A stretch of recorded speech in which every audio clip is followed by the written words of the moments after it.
Today was the premiere event for my OTS store, and I decided to bring pure Dracotail with me to just see how well I could do with it. And I ended up going undefeated 4-0 at this locals, only dropping one single game against Radiant Typhoon because I kind of forgot what some of the cards did, even though it's been months since I played the cards.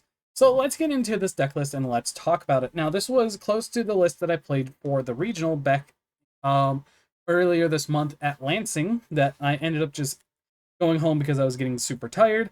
And realistically, I made a couple changes here and there. So it runs super smoothly now.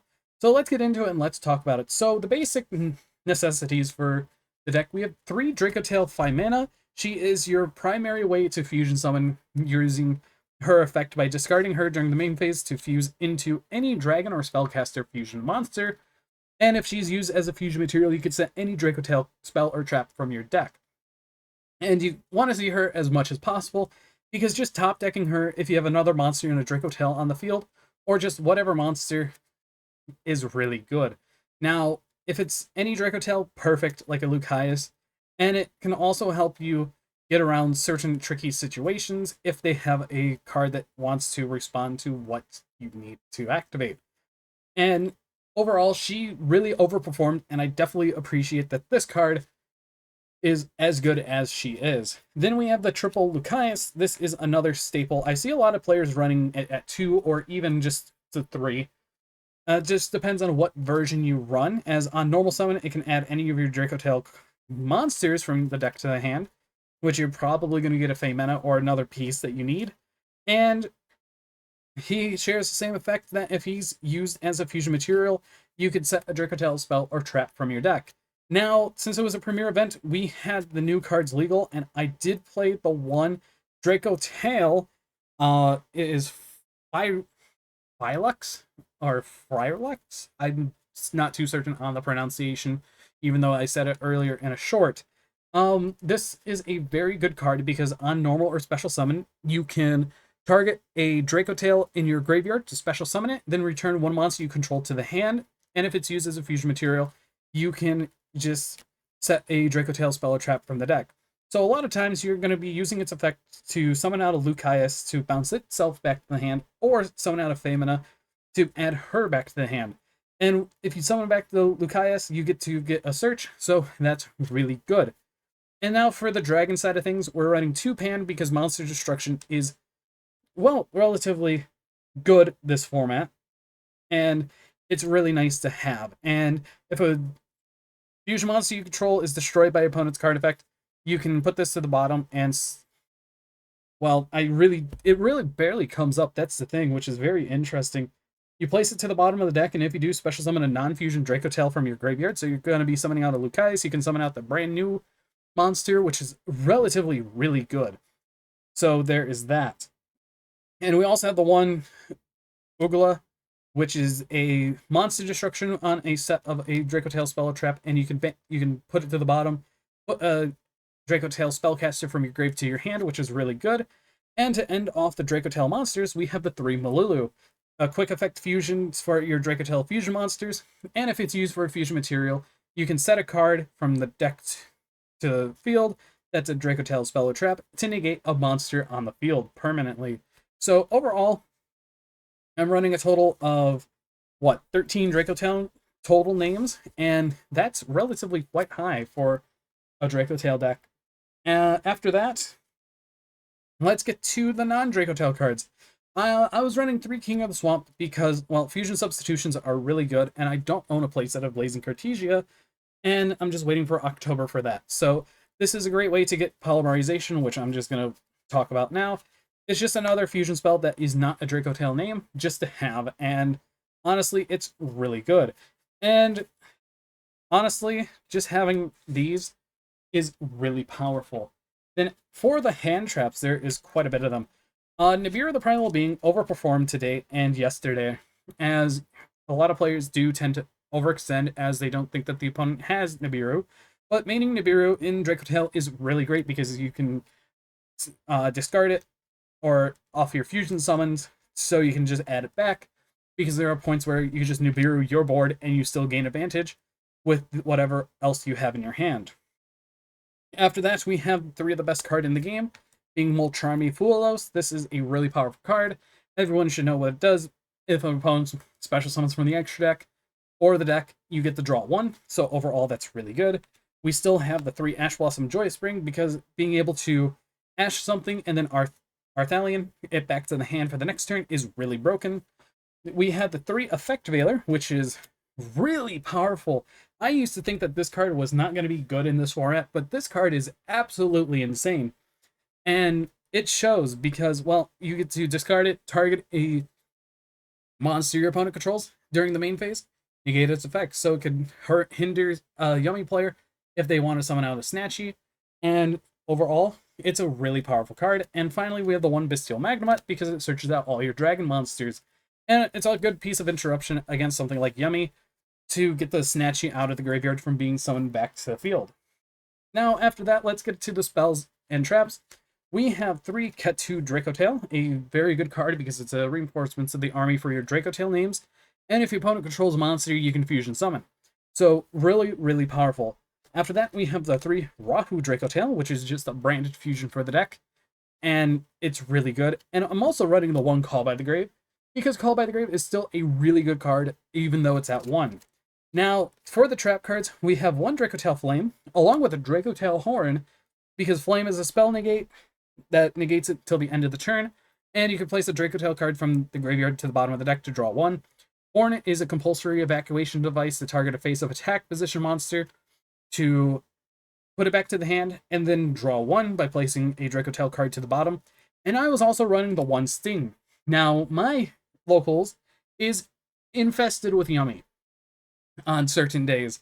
And this card is really good because you could, if they go to activate their field spell in the graveyard to shuffle back into the deck, you could use this, target a Snatchy, and target the field spell, banish them if they don't have a Synchro on the board. But if they have a Synchro, it forces out the Synchro, so you get to banish the field spell for literal free.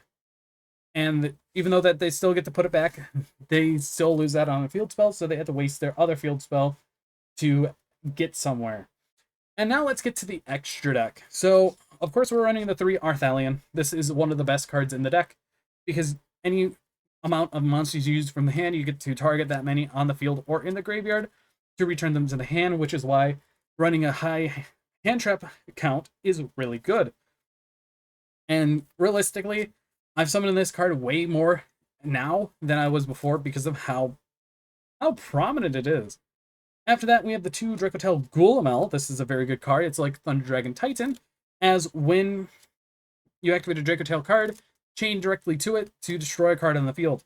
Both of them share the same effect. If 2 more cards are sent to the graveyard, you can special summon them out, and it doesn't matter how. If they're Exceed material, Link material, if they're just sent from the deck to the graveyard, extra deck to the graveyard, you name it. You're going to be summoning them back a lot, even though a lot of times I forget and I still end up winning. After that, we are going to be talking about the Secretarian Dragon. This is a really good card because, well, you get to summon it out by using a dragon and a spellcaster, and it cannot be used as fusion material. Now, one of the things is you can target a dragon and a spellcaster in the graveyard. You special summon one and put one back to the bottom. There's a lot of times in my lines that I do, especially now post the new monster, you can summon him out by putting like a pan to the bottom, then using the effect of the new card to summon out Lucaeus to add this back to the hand, and Lucaeus will just get your card back literally for free, which is insane. And you can also do that with Femina, and you can do that with so many other cards. Mysterian the Dragon Crown is a very great card into the Yawning Mirror match because it banishes everything that they control. We also have Phyllis Regis. I never summoned her today, even though that she's still pretty good by banishing a card from the graveyard, and if it's a monster, you can return a dragon back to the hand. And honestly, I barely summon her as is, so I might cut her for a different fusion monster, but it's always good to have just in case against Yummy. After that, because we're running King of the Swamp, we have a copy of Red Eyes Dark Dragoon, or an Omni Negate at a discard of a cost to negate and destroy, and if you destroyed the card, it gains 1,000 attack. I had it up to 6,000 today because I got to negate 3 times. And then for the final fusion, we have one copy of Millennium Eyes Restrict. Now, this is a good card because it takes a relinquish plus an effect monster. Your whole deck is effect monsters, and with King of the Swamp, you have a whole entire substitute there. Now, once per turn, when your opponent activates a monster effect, quick effect, you can target one effect monster in your opponent's graveyard and equip it to this card. And that is really good because the reason why is monsters with that equipped name cannot attack. Also, their effects on the field and their activated effects are negated. So if they want to go use the effect of Ash Blossom and Joy Spring along with other hand traps, it just locks them out. And that is really crazy, in my honest opinion, having a way just to stop those effects from even activating. And if they're late on using something like their Mulcharmy, Fooless, or Perulia, you could just attach it and they can't do anything about it. Unless if they have a second one. But outside of that, it never came up, but it's always an option to have. After that, let's get into the non-fusion monsters. We have one's Surgical or Super Star Slayer Typhon Sky Crisis. This card is really good. I never got to summon it tonight, but it's always good just to have, just in case, so you can go break the opponent's board, do whatever, summon out a Typhon, bounce back the last monster that they have. Another card that actually came up quite a bit was SP Little Knight. This card is really good because you get to just use an Arthlion and another monster to link into it, banish a card. And just effect dodging is really good in Yu-Gi-Oh! And then finally, the last three cards, we have a copy of Cross Sheep because it comes up, just in case.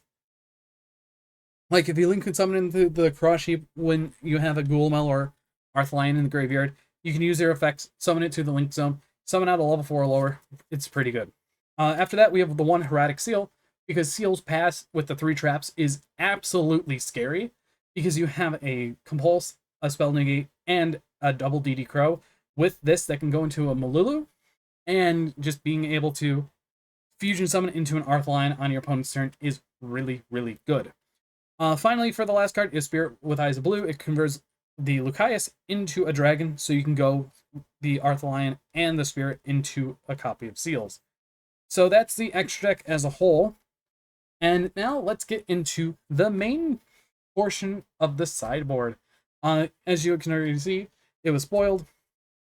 We have 3 Ghost Bell and Haunted Mansion, one of my favorite pieces of hand traps in the game. And I personally like Ghost Bell because it stops effects from adding back from grave to hand, deck to hand, or even summoning from graveyard. And honestly, it's great against Yummy because if they activate one of their synchro monsters, you just net them just a loss of a card or 2. Overall, I definitely like it, especially with how the mirror match, you could just, if they don't have anything for the chain after Arthline, you could just bell it. If they go and try and use the new monster, you could bell it. Even against rogue matchups, it pops up quite a bit. Another card that I didn't really side in was the 3 Ghost Ogre and Snow Rabbit. This is still another good card. It's good against Yummy Snatchy. If they want to quick effect to synchro summon, you could just blow up the Snatchy and they lose out on their link 1. So that is a good play to do. Also, it's good against continuous spells and traps that want to activate their effects. So against Radiant Typhoon and they go Mandate, you could just use the effect on the chain of the Mandate, so you could just blow it up. After that, we have 3 Fantastical Dragon Phantasme. Thanos Dragon is still a really good card, especially in this format, because Yummy's still one of the best decks, and a lot of other decks do want to run Link monsters. And even in this deck, if you go summon out Spirit, you can drop this, and now you have Seals that is going to be targeting something. Or not really, because it doesn't target. But Seals is going to be very interesting because it just gets bounced back to hand and you just give your opponent another card in the hand. But overall, Fantastical Phantasme for targeting protection is really useful.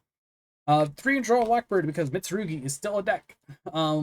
Didn't see a single one tonight, but I did see a couple people were on it, so I'm kind of sad that I dodged those, but Mitsurugi Pure really doesn't have much of a hindrance against this deck because we just have a lot of pushback if we need to, and we could just side into draw Blackbird.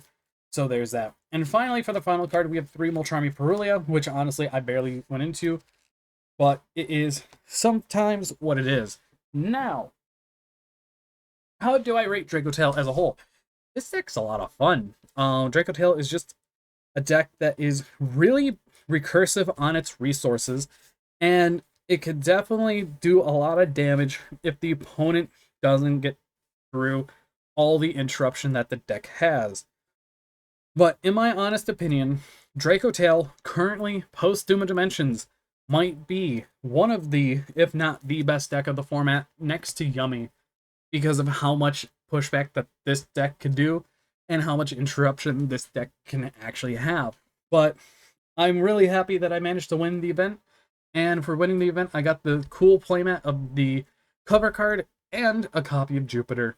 But anyways, I've been BoltSpider. I hope you guys did enjoy this deck profile on my Dracotail list, and I'll see you all in the next video.